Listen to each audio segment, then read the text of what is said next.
talking about your timetable in English. David here. Hello, I'm Kelly. In this lesson, you'll learn how to understand and explain time and schedules. The conversation takes place at Katrina's flat, The speakers are friends. so they'll use informal English. Okay, let's listen to the conversation.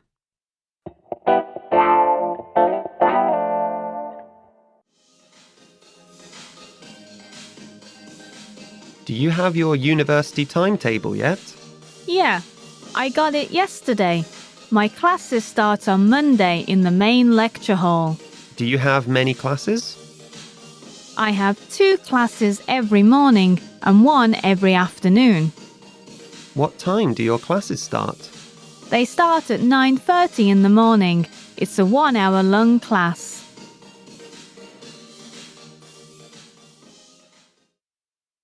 Listen to the conversation one time slowly.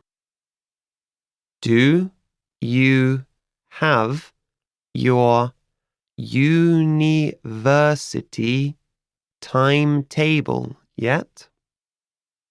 Yeah, I got it yesterday. My classes start on Monday in the main lecture hall. Do you have many classes?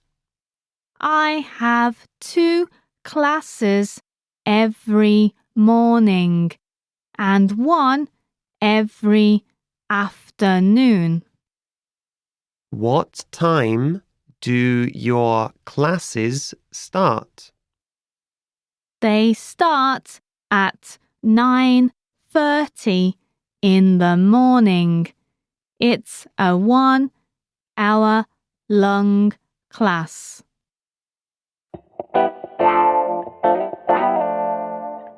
Katrina is starting university soon. What is education like in the UK? Well, it differs slightly from country to country, especially in Scotland compared to the rest of the UK. But in general, children are in full-time education from the ages of 5 to 16. Yeah, from the age of 5 to 11, they are at primary school, right? Right. That's called elementary school in a lot of other countries. Following elementary school is 5 years at secondary school. And then students graduate at 16? They leave at 16. Schools in the UK don't really have a graduation system from secondary school. Students sit exams for each subject and get individual marks instead of one graduation certificate that covers everything. Are those the only exams? No, the UK doesn't have as many mandatory and national exams as some countries, but there are national exams at the age of 11. Usually, there are exams set by the school in teachers in other years. Students in the UK can choose to do after-school activities. Yes, they can. It's definitely a choice, though, and not compulsory. School runs from around 9 a.m. to 3 p.m. That's unless you've been naughty and have to stay behind for detention. I was never naughty. Of course not. Now, let's take a look at the vocabulary from this lesson. The first word is University. a school for higher education. University. University. Next, we have Timetable. a schedule showing planned events and times. Timetable. Timetable. Next, we have Yesterday. on the day before today. Yesterday. Yesterday.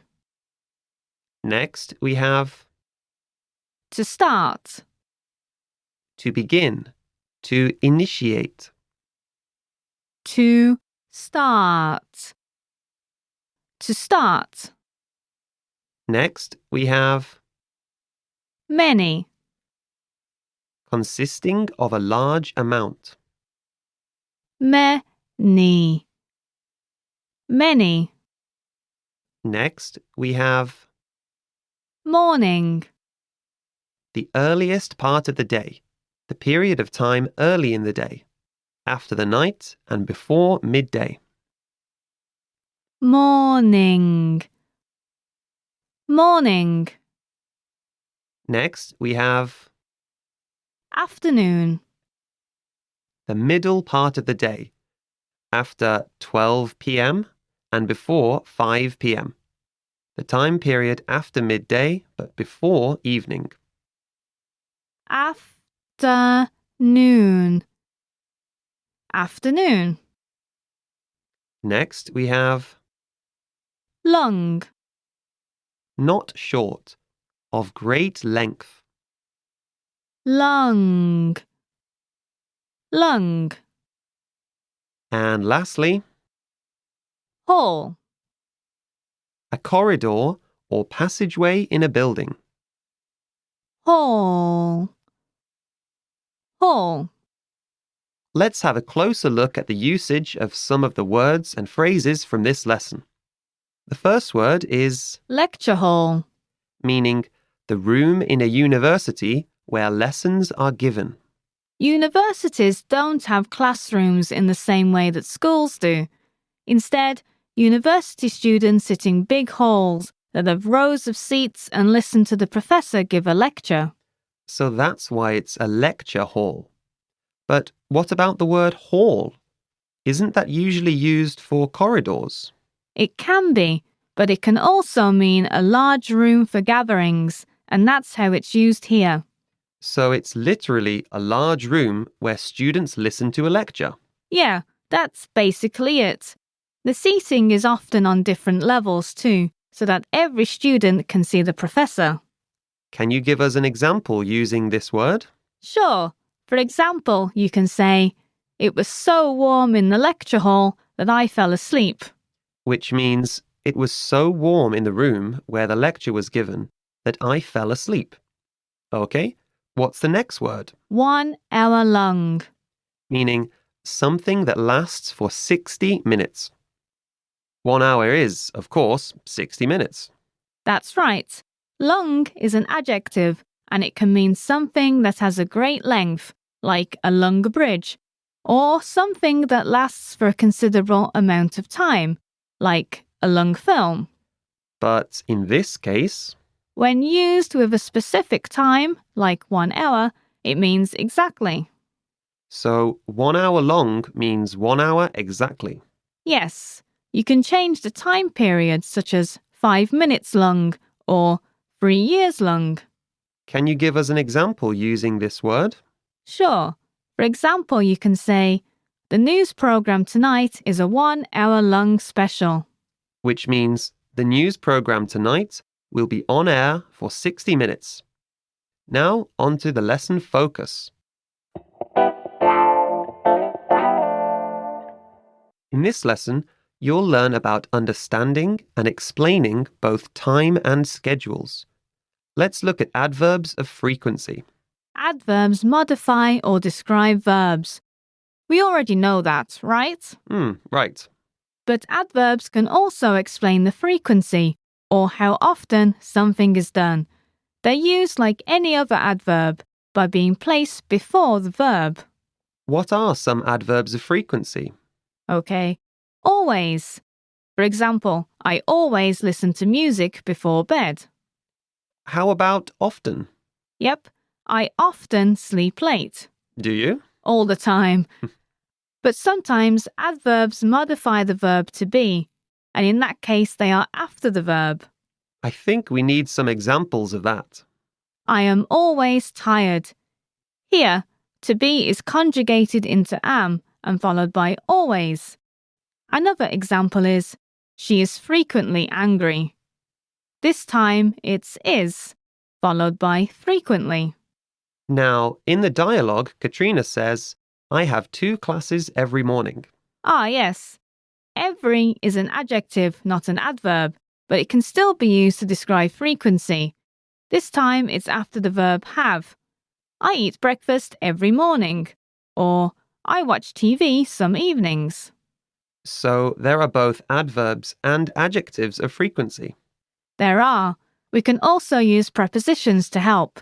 These go before the time they are referring to and need a little bit of studying so you remember which preposition to use with the right type of time. For example, it's on Tuesday, not in Tuesday. I went home in Tuesday sounds weird. But I went home on Tuesday sounds great. It does. You can read a little more about those in the lesson notes. We can also use the present simple tense to talk about what is happening in the present. This is made by using a subject such as I, followed by the base verb like eat, and then an object. For example, I eat apples. And you can add the adverbs and adjectives of frequency and also the prepositions to make longer sentences. I eat apples on Wednesday. My classes start at 9:30 in the morning. Ah, that's very similar to the dialogue. Yes, it is. I always listen to the dialogue. I sometimes doubt that. Well, I often get up at 6 a.m., so I am always tired. Okay, that's all for this lesson. Thank you for listening, everyone, and we'll see you next time. Bye. Bye.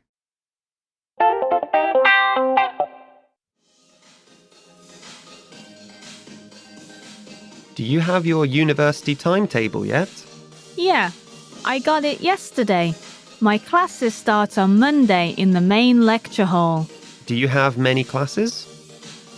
I have 2 classes every morning and 1 every afternoon.